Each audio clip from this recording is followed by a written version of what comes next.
ನನ್ನವನು ಭಾಗ 70. ಪರಿ ರಾಹುಲ್ಗೆ ಸ್ನಾನ ಮಾಡಿಸಲು ಅವನ ಇಷ್ಟವಾದ ಸೋಪನ್ನು ತೆಗೆದುಕೊಳ್ಳುತ್ತಾಳೆ. ಆಗ ರಾಹುಲ್ ಹೇಳುತ್ತಾನೆ, ಮೇಡಮ್ ಅವರು ತುಂಬ ಕನ್ಫ್ಯೂಸ್ ಆಗಿರಬೇಕು. ಮೊದಲು ತಲೆಗೆ ಸ್ನಾನ ಮಾಡಿಸಬೇಕು, ಆನಂತರ ಮೈ ಕೈಗೆ ಚೆನ್ನಾಗಿ ಸೋಪನ್ನು ಉಜ್ಜಿ ಸ್ನಾನ ಮಾಡಿಸಬೇಕು. ದೇಹದ ಎಲ್ಲ ಭಾಗಗಳಿಗೂ. ಅರ್ಥವಾಯಿತೆ? ಪರಿ ಹೇಳುತ್ತಾಳೆ, ಇಷ್ಟೊಂದು ರಿಸ್ಟ್ರಿಕ್ಷನ್ ಹಾಕಿದರೆ ಸ್ನಾನ ಮಾಡಿಸಲು ಸಾಧ್ಯವಿಲ್ಲ, ನಾನು ಹೋಗುತ್ತೇನೆ. ಅವನು ಗಟ್ಟಿಯಾಗಿ ಅವಳನ್ನು ಹಿಡಿದುಕೊಳ್ಳುತ್ತಾನೆ. ಅವನ ಬಾಹುಗಳಲ್ಲಿ ಅವಳು ಕೆಳಗೆ ಬೀಳುವುದನ್ನು ತಪ್ಪಿಸುತ್ತಾನೆ. ಪ್ರತಿ ಬಾರಿಯೂ ನಾನೇ ಬರಬೇಕು ನಿನ್ನನ್ನು ಕಾಪಾಡಲು ಅಂತ. ಅವಳ ತುಟಿಗಳಿಗೆ ಮುತ್ತನ್ನು ಕೊಡಲು ಹೋಗುತ್ತಾನೆ, ಆದರೆ ಅವಳು ಅಲ್ಲಿಂದ ತಪ್ಪಿಸಿಕೊಳ್ಳುತ್ತಾಳೆ. ಪ್ರತಿ ಬಾರಿ ಮುತ್ತು ಕೊಡುವುದನ್ನು ಬಿಟ್ಟು ಇನ್ನೇನು ಬರುವುದಿಲ್ಲ, ಸಾಧ್ಯವಿಲ್ಲ ಅಲ್ಲವೇ? ಇಷ್ಟು ಕೋಪ ಮಾಡಿಕೊಂಡರೆ ಹೇಗೆ? ನೀನು ಒಂದೇ ಒಂದು ಬಾರಿ ಗ್ರೀನ್ ಸಿಗ್ನಲ್ ಕೊಡು. ನೀನು ಅಂದುಕೊಳ್ಳಬಾರದು, ಅಷ್ಟೊಂದು ಸುಖವನ್ನು ಕೊಡುತ್ತೇನೆ. ಹಗಲು ರಾತ್ರಿ ನನ್ನ ಜೊತೆ ಇರುತ್ತೀಯ. ಆಫೀಸ್ಗೂ ಕೂಡ ನೀನು ಹೋಗುವುದಿಲ್ಲ. ಪ್ರತಿಯೊಂದಕ್ಕೂ ನನ್ನ ಪರ್ಮಿಷನ್ ಬೇಕಾ? ಹೌದು, ನೀನು ನನ್ನ ದೇವತೆ. ನೀನು ಹೇಗೆ ಹೇಳಿದರೆ ಹಾಗೆ ಕೇಳುವುದು ಮಾತ್ರ ನನ್ನ ಕೆಲಸ. ನಾನಾಗಿ ನಾನೇ ನಿನ್ನ ವಿಷಯದಲ್ಲಿ, ಅದು ಈ ರೀತಿಯ ವಿಷಯದಲ್ಲಿ ಮುಂದುವರಿಯಲು ಸಾಧ್ಯವಿಲ್ಲ. ನೀನು ನನಗೆ ಮುತ್ತು ಕೊಡಲು ಪರ್ಮಿಷನ್ ಕೊಟ್ಟಿದ್ದೀಯ, ಮುತ್ತು ಕೊಡುತ್ತೇನೆ. ಆ ಮುತ್ತಿನ ಸಿಹಿ ತುಂಬ ಚೆನ್ನಾಗಿದೆ, ನಿನಗೆ ಗೊತ್ತಲ್ಲವೇ? ಪರಿಗೆ ನಾಚಿಕೆ ಆಗುತ್ತದೆ.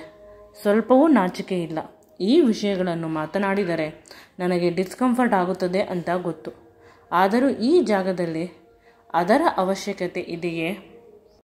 ನಂತರ ಅವನಿಗೆ ಚೆನ್ನಾಗಿ ತಲೆಗೆ ಶಾಂಪೂವನ್ನು ಬಿಡುತ್ತಾಳೆ. ಆ ಶಾಂಪೂ ನೊರೆ ಮುಖದ ಮೇಲೆ ಎಲ್ಲ ಕಡೆ ಹೋಗುತ್ತದೆ. ಅವಳಿಗೆ ಸ್ವಲ್ಪ ಭಯ, ಈ ರೀತಿಯ ವಿಷಯಗಳನ್ನು ಮಾತನಾಡಿದರೆ ಏನಾದರೂ ಸಮಸ್ಯೆ ಆಗುತ್ತದೆ ಅಂತ. ಪ್ರತಿ ಬಾರಿ ನಾನು ಅವನಿಗೆ ಸೋಲುತ್ತೇನೆ. ಮದುವೆಗಿಂತ ಮುಂಚೆ ಪ್ರೆಗ್ನೆಂಟ್ ಆದರೆ ಜನ ಎಲ್ಲ ಬೈಯುತ್ತಾರೆ. ಮೊದಲು ಅಜ್ಜಿಯ ಜೊತೆ ಈ ವಿಷಯದ ಬಗ್ಗೆ ಮಾತನಾಡಬೇಕು. ಆಗ ರಾಹುಲ್ ತುಂಬ ಕಣ್ಣು ಉರಿಯುತ್ತಿದೆ, ನೀರು ಹಾಕು ಅಂತ ಹೇಳುತ್ತಾನೆ. ಆಗ ವಾಸ್ತವ ಅರ್ಥವಾಗಿ ಚೆನ್ನಾಗಿ ನೀರನ್ನು ಹಾಕಿ ತಲೆ ಸ್ನಾನ ಮಾಡಿಸುತ್ತಾಳೆ. ನಂತರ ಅವನ ಮುಖ, ಕೈ, ಕಾಲುಗಳಿಗೆ ಅವನ ಇಷ್ಟದ ಸೋಪನ್ನು ಹಾಕಿ 2-3 ಬಾರಿ ಉಜ್ಜಿ ಸ್ನಾನ ಮಾಡಿಸಿದಾಗ ರಾಹುಲ್ಗೆ ಖುಷಿಯಾಗುತ್ತದೆ. ರಾಹುಲ್ ಹೇಳುತ್ತಾನೆ, ಪ್ರತಿ ಬಾರಿಯೂ ಬೆನ್ನನ್ನು ನಾನೇ ಉಜ್ಜಿಕೊಳ್ಳುತ್ತಿದ್ದೆ. ನಾನು ಚಿಕ್ಕವನಾದಾಗ ಅಜ್ಜಿ ಅಂತಿದ್ದರು, ನೀನು ದೊಡ್ಡವನಾದ ಮೇಲೆ ನಿನ್ನ ಹೆಂಡತಿ ಉಜ್ಜುತ್ತಾಳೆ ಅಂತ. ನಾನು ತಮಾಷೆಗೆ ನಗುತ್ತಿದ್ದೆ, ಅರ್ಥವಾಗುತ್ತಿರಲಿಲ್ಲ. ಆದರೆ ಇಂದು ಅರ್ಥವಾಗುತ್ತಿದೆ, ನನ್ನ ಹೆಂಡತಿ ನನಗೆ ಎಷ್ಟು ಮುಖ್ಯ ಅಂತ. ನೀನು ಬೆನ್ನನ್ನು ಉಜ್ಜಿದ್ದು ನನಗೆ ತುಂಬ ಹಿತವಾಗಿ ಅನಿಸಿತು ಅಂತ ರಾಹುಲ್ ಹೇಳಿದಾಗ, ಅದು ನನ್ನ ಕೆಲಸ. ಇಷ್ಟು ಚಿಕ್ಕ ಚಿಕ್ಕ ವಿಷಯಗಳಿಗೆ ನೀವು ಪ್ರತಿ ಬಾರಿಯೂ ಥ್ಯಾಂಕ್ಸನ್ನು ಹೇಳಬಾರದು. ಥ್ಯಾಂಕ್ಸ್ ಹೇಳುತ್ತಾ ಹೋದರೆ ಜೀವನ ಮುಗಿದು ಹೋಗುತ್ತದೆ. ನೀವು ನನ್ನವರು ಅಂದ ಮೇಲೆ ನಾನು ನಿಮಗಾಗಿ ಏನು ಮಾಡಿದರೂ ಅದು ನನ್ನ ಕರ್ತವ್ಯ, ನನ್ನ ಪ್ರೀತಿ ಅಷ್ಟೇ. ಅಲ್ಲೇ ಇದ್ದ ಮಿರರ್ನಲ್ಲಿ ರಾಹುಲ್ ಅವನು ನೋಡಿಕೊಳ್ಳುತ್ತಾನೆ. ಇದೇ ಮೊದಲ ಬಾರಿ ನಾನು ಇಷ್ಟು ಸುಂದರವಾಗಿ ಕಾಣಿಸುತ್ತಿರುವುದು. ಇದೆಲ್ಲ ನನ್ನ ಹೆಂಡತಿಯ ಕೈ ಚಳಕ. ನಾನು ತುಂಬ ಅದೃಷ್ಟವಂತ. ಆಗ ಖುಷಿಯಾಗಿ ಪರಿ ಅವನನ್ನೇ ನೋಡುತ್ತಿರುತ್ತಾಳೆ. ಸಡನ್ ಆಗಿ ಅವನು ಕೂಡ ಅವಳನ್ನು ಚೇರಿನ ಮೇಲೆ ಕೂರಿಸುತ್ತಾನೆ. ಅವಳಿಗೆ ಶಾಕ್ ಆಗುತ್ತದೆ. ಸ್ವಲ್ಪ ಹೇಳಿ ಕೂರಿಸಬೇಕು ಅಲ್ಲವೇ? ಹೇಳಿದರೆ ನೀನು ಕೂರುತ್ತಿರಲಿಲ್ಲ, ಬದಲಿಗೆ ನನಗೆ ಇನ್ನೂ ನೋವು ಮಾಡುತ್ತಿದ್ದೆ. ಆ ನೋವು ಮಾಡಬೇಡ. ನೋವು ಅಂದರೆ ನಾನು ನಿನಗೆ ಪ್ರೀತಿಯಿಂದ ಸ್ನಾನ ಮಾಡಿಸಬೇಕು, ನೀನು ಮಾತ್ರ ನನಗೆ ಸ್ನಾನ ಮಾಡಿಸಿದರೆ ಸಾಕಾ? ನಾನು ಮಾಡಿಸಬೇಕು ಅಲ್ಲವೇ ಅಂತ ರಾಹುಲ್ ಅವಳಿಗೆ ಸ್ನಾನ ಮಾಡಿಸಲು ಮುಂದಾಗುತ್ತಾನೆ. ನಿಮಗೆ ಬರುತ್ತಾ? ನನ್ನ ಕೂದಲು ತುಂಬ ಉದ್ದ ಇದೆ ಅಂತ ಹೇಳುತ್ತಾಳೆ. ಬರುತ್ತದೆ, ಎಷ್ಟು ಮಾತ್ರ? ಹಾಗಾದರೆ ಸಾಹೇಬರಿಗೆ ಎಲ್ಲ ಪ್ರಾಕ್ಟೀಸ್ ಇರಬೇಕು. ಏನಾದರೂ ಹುಡುಗರು ಒಳ್ಳೆ ಕೆಲಸ ಮಾಡಿದರೆ ಪ್ರಾಕ್ಟೀಸ್ ಅಂತ ಏಕೆ ಹೇಳುವುದು? ನೀನು ನನ್ನಾಕೆಗೆ ನಾನು ಪ್ರೀತಿಯಿಂದ ಸ್ನಾನ ಮಾಡಿಸುತ್ತೇನೆ, ನನಗೆ ಬರುತ್ತದೆ ಅಂತ ಅವಳ ಎಣ್ಣೆ ತಲೆಗೆ ಮುತ್ತನ್ನು ಕೊಡುತ್ತಾನೆ. ನಾನು ನಿಮ್ಮನ್ನು ಬಿಟ್ಟು ಎಲ್ಲೂ ಹೋಗುವುದಿಲ್ಲ. ನೀವು ಎಣ್ಣೆ ತಲೆಗೆ ಮುತ್ತು ಕೊಟ್ಟರೆ ನನಗೆ ತುಂಬ ಸಂಕಟವಾಗುತ್ತದೆ. ರಾಹುಲ್ ತುಂಬ ಖುಷಿಯಿಂದ ಇರುತ್ತಾನೆ. ಅವನು ಮೊದಲ ಬಾರಿ ಪರಿಗೆ ಅಲ್ಲ, 2ನೇ ಬಾರಿ ಸ್ನಾನ ಮಾಡಿಸಿದ್ದು. ಮೊದಲ ಬಾರಿ ಸ್ನಾನ ಮಾಡಿಸಿದಾಗ ಅವಳು ಇವನ ಹುಡುಗಿ ಆಗಿರಲಿಲ್ಲ.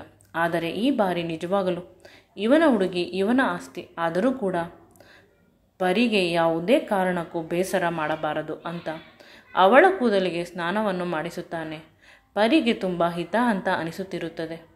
ತುಂಬ ದಿನಗಳಾದ ಮೇಲೆ ಅಮ್ಮ ಮಾಡಿಸುವ ಸ್ನಾನದ ರೀತಿ ಇರುತ್ತದೆ. ಅವನ ಕೈಯಲ್ಲಿ ಚಮತ್ಕಾರ.